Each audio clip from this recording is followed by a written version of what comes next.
నా maintenance portal నేను అందుబాటులో లేనని చెబుతూనే ఉంది, కానీ నేను 6 రోజుల నుండి నా అపార్ట్మెంట్ దాటి బయటకు వెళ్ళలేదు.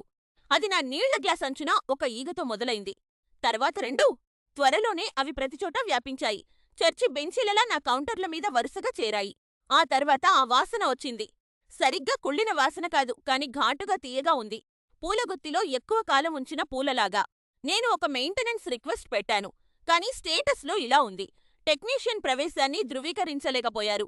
నేను ఇంట్లోనే ఉన్నాను. ఈ సమయమంతా నేను ఇక్కడే ఉన్నాను. నేను మా అమ్మకు ఫోన్ చేయడానికి ప్రయత్నించాను, కానీ కాల్ కనెక్ట్ అవ్వలేదు. నా సహోద్యోగులకు మెసేజ్ పంపడానికి ప్రయత్నించాను, కానీ నేను సెండ్ నొక్కగానే ఆ మెసేజ్లు మాయమైపోయాయి. అప్పుడే నా బుగ్గ మీద ఒక కమిలిన గుర్తును గమనించాను. నేను దాన్ని నొక్కాను, కానీ నాకు నొప్పి తెలియలేదు. అసలు ఏ అనుభూతి కూడా కలగలేదు. అప్పుడే నా ముఖం లోపల ఏదో కదులుతున్నట్లు అనిపించింది, మరియు నా ముక్కు రంధ్రం నుండి ఒక ఈగ బయటకు వచ్చింది. నేను భయపడిపోయాను. సహాయం కోసం వేడుకుంటూ ఒక ఎమర్జెన్సీ రిక్వెస్ట్ పెట్టాను. పోర్టల్ రిఫ్రెష్ అయ్యి కేవలం ఒకే ఒక లైన్ కనిపించింది: ఆక్యుపెన్సీ స్టేటస్ ధృవీకరణ కోసం వేచి ఉంది.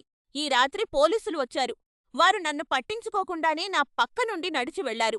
వారి గొంతులు హాల్లో ప్రతిధ్వనించాయి. వారు నా బెడ్రూమ్ తలుపు తెరిచారు. వెంటనే ఈగల గుంపులు లివింగ్ రూంలోకి దూసుకొచ్చాయి.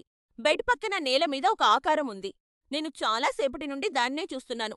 ఒక అధికారి నేల వైపు చూసి, ఆమె ఇక్కడ ఎంతకాలంగా ఉంది అని అడిగాడు. నేను సరిగ్గా అతని ముందు నిలబడి ఉన్నానని అరవడానికి ప్రయత్నించాను. ఈ వారం మొత్తం నేను ఇక్కడే ఉన్నానని అతనికి చెప్పడానికి ప్రయత్నించాను, కాని నా గొంతు నుండి వచ్చినదల్లా ఒక పొడి, శూన్యమైన శబ్దం మాత్రమే. ఎవరూ నన్ను ఎందుకు చూడటం లేదు? ఎందుకు నాతో ఎవరూ మాట్లాడటం లేదు?